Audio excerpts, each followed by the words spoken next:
राजनीति में कहा जाता है कि एक बयान कभी आपको आसमान की बुलंदियों पर पहुंचा सकता है, तो वहीं यह भी कहा गया है कि एक गलत बयान आपको गर्त में भी ले जाने के लिए काफी है। कल वही हुआ जिसका डर था। लोकसभा सत्र का समापन का दौर चल रहा था और अचानक मुलायम सिंह यादव ने एक ऐसा बयान दे दिया जिससे सियासी गलियारों में हड़कंप मचा हुआ है। मुलायम सिंह यादव ने कहा कि वो चाहते हैं कि देश के प्रधानमंत्री नरेंद्र मोदी दोबारा देश की सत्ता को हासिल करें और एक बार फिर देश के प्रधानमंत्री बने। उनके इस बयान के बाद कहा जा रहा है कि अखिलेश यादव की राजनीतिक पारी यानी उनके भविष्य पर ही प्रश्न चिन्ह लग गया है। आखिर क्या चाहते हैं मुलायम सिंह? क्यों कहा उन्होंने ऐसा? एक तरफ उनके बेटे यानी कि सपा के मौजूदा राष्ट्रीय अध्यक्ष अखिलेश यादव और बसपा सुप्रीमो मायावती गठबंधन करती हैं ताकि वो केंद्र की सत्ता पे काबिज बीजेपी को उखाड़ फेंके। दूसरी तरफ अखिलेश यादव के पिता और पूर्व मुख्यमंत्री उत्तर प्रदेश मुलायम सिंह यादव कहते हैं कि मैं चाहता हूं नरेंद्र मोदी दोबारा सत्ता में आए और प्रधानमंत्री बने। क्या मायने हैं इस बयान के? आइए सीधा लेकर के आपको चलते हैं फतेहपुर जिले में और जानते हैं वहां के व्यापारी नेताओं से क्या कहना है उनका इस बारे में। मुलायम सिंह यादव के बयान से वो कितना इत्तेफाक रखते हैं? क्या वाकई मुलायम सिंह यादव ने अखिलेश के राजनीतिक भविष्य पर प्रश्न चिन्ह लगा दिया है या क्या मायने हैं इन बातों के? आइए सीधा आपको लेकर के चलते हैं फतेहपुर, जहां हम लोगों से बातचीत कर रहे हैं और उनसे जानने की कोशिश कर रहे हैं कि आखिर क्या मायने हैं मुलायम सिंह यादव के इस बयान के।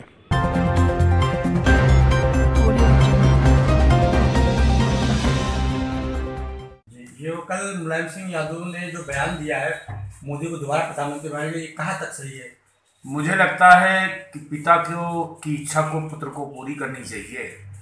बहुत कम समय में मोदी जी ने अनेक उपलब्धियां प्रदान की हैं इस देश को, चाहे वो किसानों के विषय को लिए हो, चाहे वो व्यापारियों के लिए हो, अन्य गृहिणी महिलाओं के क्षेत्र में उज्ज्वला योजना देकर यह तमाम प्रकार की योजनाओं से विकसित किया है हमारे इस देश को। एक कार्यकाल में जब एक प्रधानमंत्री हमारा इतना कुछ दे सकता है तो मुझे लगता है कि एक कार्यकाल तो अवश्य देशवासियों को देना ही चाहिए ताकि जो शेष बची हुई योजनाएं हैं उनको भी पूरी की जा सके। बुजुर्ग नेता है वो हमारे देश के समाजवादी पार्टी के, लेकिन वो एक सच्चे देशभक्त भी है और आज हमारे देश में एक मोदी जैसे ही नेतृत्व की जरूरत है जो कि पूरे विश्व का प्रतिनिधित्व कर रहे हैं। हम पहले देखते थे कि और जो प्रधानमंत्री रहते थे तो वो अमेरिका हो या रूस हो सबके पीछे चलते थे प्रधानमंत्री, साथ में भी चलने की हैसियत नहीं थी। और आज हमारे प्रधानमंत्री मोदी जी वो आगे चल रहे हैं और उनके पीछे वो चल रहे हैं। तो एक ऐसा नेतृत्व जब हमें मिल रहा है तो हम सभी को उनका सम्मान करना चाहिए, उनका आदर करना चाहिए। बात देश की करनी चाहिए, ना कि राजनीति की या पार्टी की। और आज मुलायम जी ने ये सिद्ध कर दिया है कि देश हित में एक मोदी ही सर्वोपरि नेता है और वो ही हमारे भारत देश को पुनः सोने की चिड़िया बनाने में सक्षम है। मुलायम सिंह यादव जी की सोच जो है बहुत ही अच्छी है। इसमें तो हमारे प्रधानमंत्री जी जो भी कहा है बहुत सही कहा है और इससे जो उनके बेटे की राजनीति है वो जहाँ तक बिल्कुल विराम लगा दिया है। मुलायम के बयान से अखिलेश की राजनीति पूरी तरीके से चौपट मान रहे हैं। हाँ बिल्कुल, सपा बसपा का जो गठबंधन है ये गठबंधन को बहुत बड़ा धक्का लगेगा। एक बात मैं जरूर कहना चाहूँगा, जो आपसी मतभेद अन्य पार्टियों के हैं उससे मोदी जी मजबूत हैं और मोदी जी को मजबूत करने में इन लोगों का भी सार्थक योगदान है, इसीलिए सबको बहुत बहुत धन्यवाद।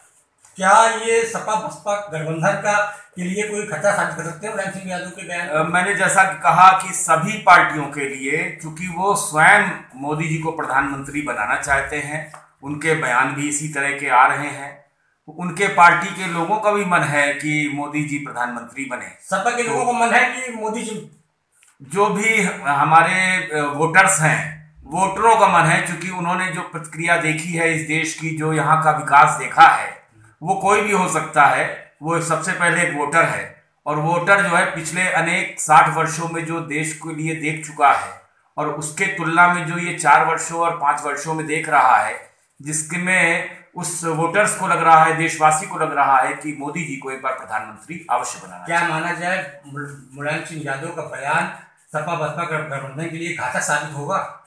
उम्मीद है, ऐसी उम्मीद है कि चूंकि जब पिता और पुत्र में या पार्टी में मतभेद हो तो कहीं ना कहीं कुछ न कुछ कमजोरी तो साबित होगी। इस बयान से तो आम जनता और हम सभी अचंभित है और एक बहुत बड़ी बात है कि जब उनके पास बगल की सीट में लोकसभा सदन में जब मुलायम जी ये बयान दे रहे हैं और बगल की सीट में सोनिया गांधी जी बैठी हुई हैं तो एक झटका सभी को लगा है। और लेकिन इससे सबको एक सीख लेनी चाहिए कि देश पहले है, न कि पार्टी या राजनीति। हमारा देश सर्वोपरि रखना चाहिए और देश के लिए ही मोदी जी काम कर रहे हैं। उनका बड़ा नारा है कि ना मैं तो खाऊंगा और ना ही किसी को खाने दूंगा। भ्रष्टाचार है या बहुत सारी चीज़ें हैं, नारी सम्मान है और भी बहुत सारी जो भी हमारे भारत देश की समस्याएं रहती थी, जैसे जम्मू कश्मीर को ही लीजिए। आज़ादी के बाद पहली बार वहाँ पर सरकार भाजपा की गठबंधन में आई है तो एक बहुत बड़ी मिसाल है, बहुत बड़ी बात है। अगर आपको हमारी खबर अच्छी लगी तो खबर को लाइक करें, शेयर करें और चैनल को सब्सक्राइब जरूर करें। साथ ही स्क्रीन पर दिख रही घंटी को दबाएं ताकि आप तक हमारी सभी खबरों के नोटिफिकेशन पहुंचते रहें।